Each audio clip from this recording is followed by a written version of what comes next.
Hi friends, బాగుండారా? మీరు బాగుండాలని మనస్ఫూర్తిగా కోరుకుంటున్నాను. నేను అనపగింజలు పులగూర రుద్దే విధానం చెప్తా చూడండి. అనపగింజలు ఉంచుకోవాలి. అనపగింజలు, పచ్చిమిరపకాయలు, టమాటాలు, ఎర్రగడ్డలు చేసే విధానం. స్టవ్ మీద పెట్టి ఇలా వెలిగించాలి. ఇంత నూనె వేయాలి. నూనె వేసి పచ్చిమిరపకాయలు, ఎర్రగడ్డలు ఇట్లా వేయించాలి.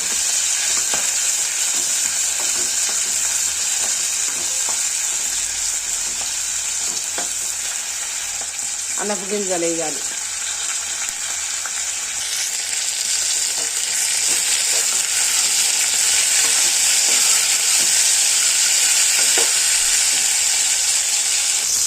ఇలా వేసిన తర్వాత ఇప్పుడు ఇందులోనే టమాటాలు వేసుకుందాం. టమాటాలు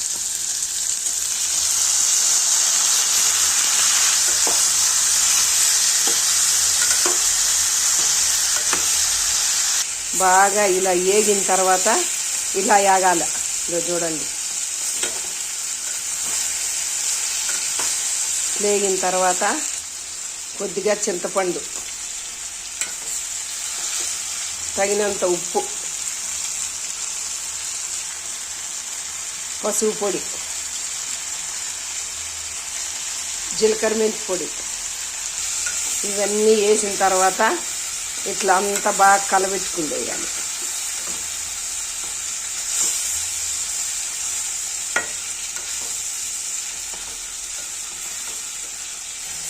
ఇట్లా కలబెట్టుకుని పులగూరలో తగినన్ని నీళ్ళు వేయాలి.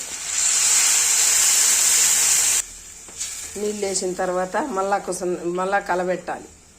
బాగా కలబెట్టేసి ఇట్లా పెట్టేసేయాలి. బాగా ఉడికేదాకా ఈ పక్కన అన్నాన్ని పెట్టేసినాను. ఈ పక్క కూర, ఈ పక్క కూర, పక్క అన్నము రెండో ఒకేసారి అయిపోతాయి. బాగా ఇలా ఉడకాలి.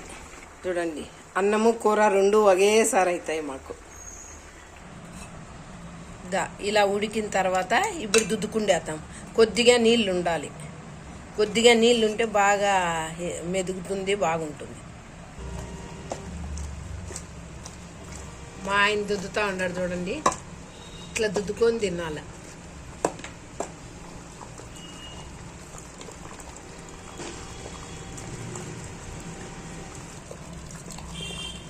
అంతేలేబ్బా, ఇంకెక్కువ దుద్దితే గింజలు ఉండద్దా? మీరు పచ్చిమిరపకాయలు చూసి దుద్దండి చాలు. గింజలు ఇంక దుద్దండి, రుచి తగలద్దు. అన్నంలో తింటే గింజలు బాగా పంటి కింద పడితేనే కదా బాగుండేది. ఇలా దుద్దుకునే వెళ్ళండి. అయిపోయింది పులగూర.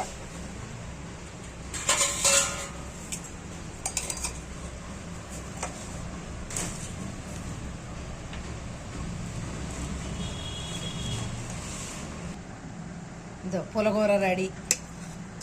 ఇంకా అన్నం పెట్టుకొని తినేయడమే. భలే టేస్టీగా ఉంటుంది బా.